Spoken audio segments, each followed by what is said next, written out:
geestelike mens. Ja, ek bedoel as hierdie wêreld net kan besef dit wat God vir ons kom doen het. Aan die kruis, Jamai, en om die Heilige Gees weer te ontvang in ons lewens. Die woord is baie duidelik, hy sê in Romeine 3:23, almal het gesondig en het ontbreek ons van die heerlikheid van God. Die oomblik toe hulle sondig in die paradys, maar dank die Here vir die geweldige prys dat die Gees uitgestort is. En ek en jy kan dit ontvang. En as mense net kan besef, die Heilige Gees in hulle lewens, dat jy eintlik 'n skat hier binne in jou, wat 'n erdekryker is.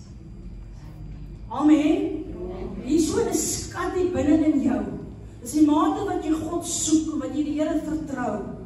Ek gaan vir jou sê, jy kan nie sonder die Heilige Gees vandag in jou lewe nie. En ja, ek praat daaroor vanoggend, so wonderlik, ons streef om soos Jesus te word hier op aarde, en dit word eendag volkome wanneer jy 'n bonatuurlike, 'n verheerlikte liggaam ontvang. So wonderlike gedeelte, Matteus 13:45, hy sê, verder is die koninkryk van die hemel soos 'n koopman wat 'n mooi parel soek. En toe hy een baie kosbare parel kry, gaan hy weg en verkoop alles wat hy het en hy koop dit. God se koninkryk is soos 'n kosbare parel. Het jy die parel gekry, sissies? Het hierdie man gaan verkoop alles en hy koop hierdie parel wat kosbaar is.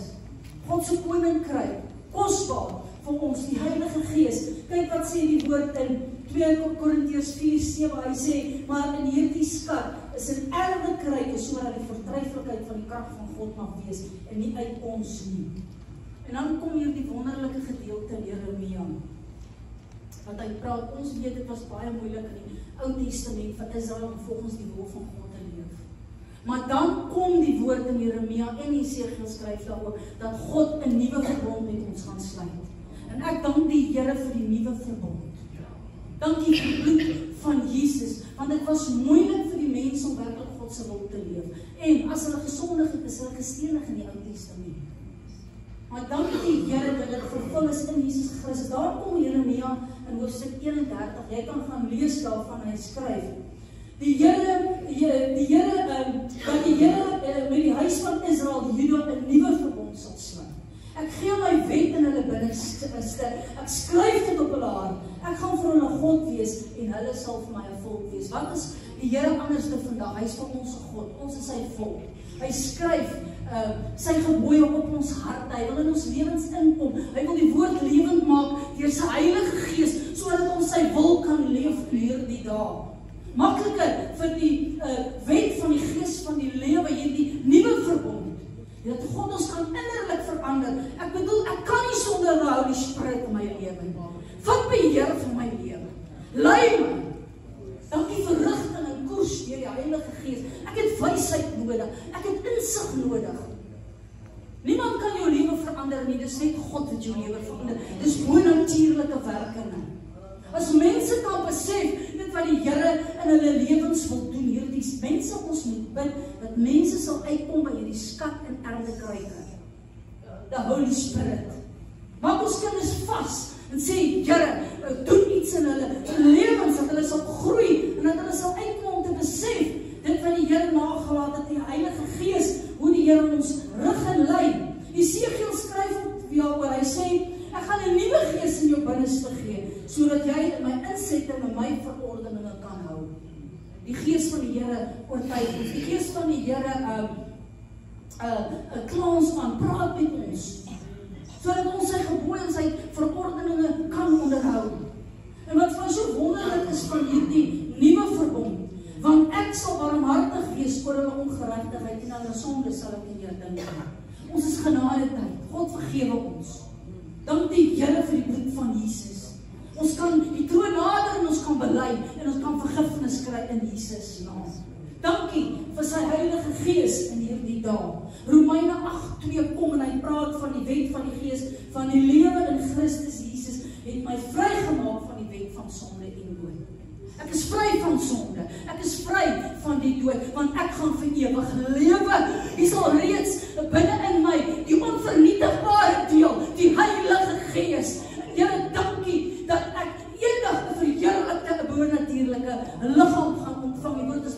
duidelik in Romeine 8, as jy die gees van God nie het nie, behoort jy nie aan hom nie.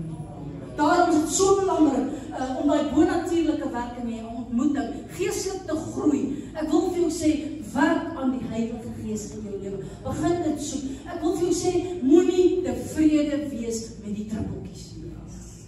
Stroom van lewende waters. Ons moet begin vra, ons moet begin begeer, ons moet begin soek. Daar is soveel.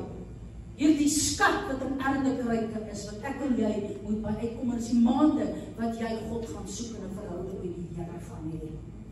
Ek wil vir jou sê 2 Korintiërs 5:16, hy sê, daarom gee op nie moed op nie, maar al vergaan 'n uiterlike mens, nogtans word die innerlike mens dag vir dag vernuwe.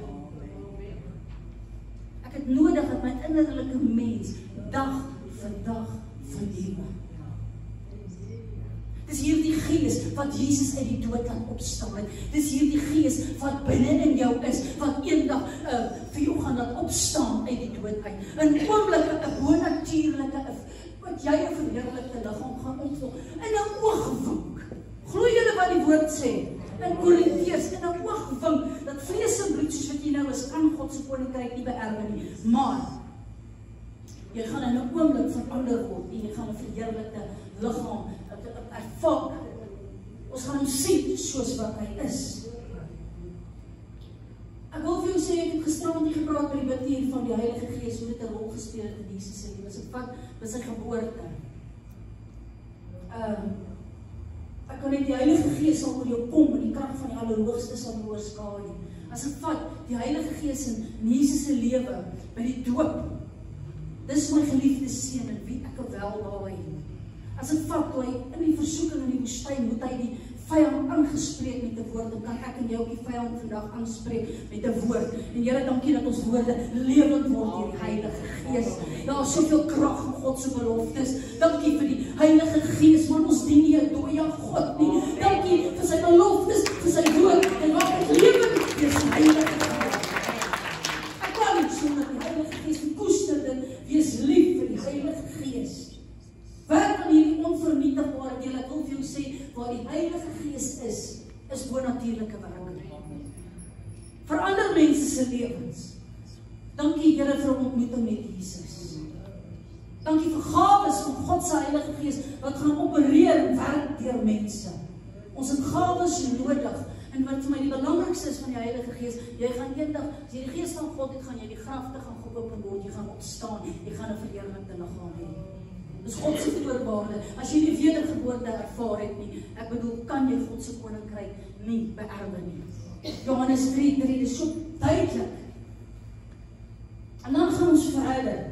Wat vir my so wonderlike gedeelte is, werk aan dit wat ewigheidswaar is. Ek sluit af met Kolossense 1:9.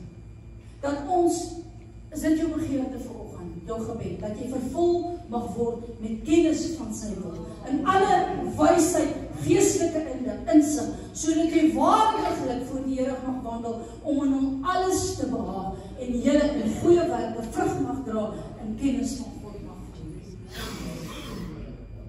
Kennis, die woord praat van wysheid, om in hom in alles te behaag. Ek is hier op aarde gedoen om wie te behaag? God te behaag. God te behaag. En dan kom die woord verder, sodat ek vrug kan dra. Hy sê, vrug kan dra en die kennis van God mag groei. Jy het 'n keuse vanoggend. Jy kan sê, Here, ek soek meer, wil dat die Gees van die Here moet intrek, breek hierdie woord vir my oop, ek soek meer openbaringskennis, ek wil uitkom by hierdie kosbare parel, ek wil uitkom by hierdie stad wat in ernstige ryke is, of jy kan wees, soos mense op aarde waarvan ons baie bidwerk het, my volk gaan ten gronde teen sy gebrek aan kennis. So dis ons keuse, dis ons besluit elke oomblik van die dag, en ek gaan vir jou sê, dis regtig baie tyd. Hoe lyk jou verhouding met die Here? Ek bedoel, 'n dag by my is niks nie, as ek nie oggend opstaan en bid en stilte tyd hou nie, voor my uitfees 'n uur. Ons moet gedissiplineer, dis 'n leefwyse, om te sê, Here, ek staan op, as dit moontlik is, om te sit by die voete van die Here. Daai ewigheidsgoed, daai ewigheidsware, daai stilte tyd, ja, skit aan die net, Jakob, is so belangrik. Wil jy geestelik groei? Wil jy nader aan die Here kom? Is Jesus vir jou belangrik? As Jesus vir jou belangrik is, gaan dit oor jou tyd. Waar spandeer jy die meeste tyd? Kyk, mense kan fietsry, dis mal oor fietsry. Waar spandeer jy fietsry? Pas op dat dit soms nie 'n afgod word nie, want Jesus moet prioriteit in ons lewens wees. Kom ons werk aan dit wat ewigheidswaarde het. Daar's so baie goed in die wêreld wat mense hulle kan aan vergryp. Dis nie verkeerd om fiets te ry nie, dis nie verkeerd om rugby te speel nie, maar ons moet prioriteit hê, tyd uitgesit vir Jesus. Want Jesus is ons alles. Jesus help ons, hy is ons voorsiener, hy is ons geneesheer. Ek kan nie sonder Jesus nie. Ek kan nie sonder sy Heilige Gees in my lewe nie. Ek is op alles toe in staat deur hom wat my krag gee. Here, dankie vir hierdie woord wat ek vanoggend deel met vroue vanoggend. Bonatuurlike werking deur God se Heilige Gees. Here, ons vertrou nie, ons glo nie vir verandering in mense se lewens, die vrug. Here, ek bid vir kennis, ek bid dat hulle waardiglik voor die Here sal wandel en sal doen wat die Here welbehaaglik is. Dankie Here dat ons sal uitkom by die diepere dieptes, geestelike wysheid, geestelike insig. Dankie Here, ons wil U loof, ons wil U prys, ons wil U aanbid in hierdie oggenduur. Dankie Here vir elke vrou wat vanoggend in hierdie plek is. Seën ons, Here, dankie, ons wil U loof, ons wil U prys, ons wil aanbid vir geestelike groei in ons lewens. Meer van die Heilige Gees in ons lewens. Here, maak ons honger, maak ons dors. Dankie dat U bemoeienis maak in ons lewens. Deur God se Heilige Gees. Here, U werk met elkeen op 'n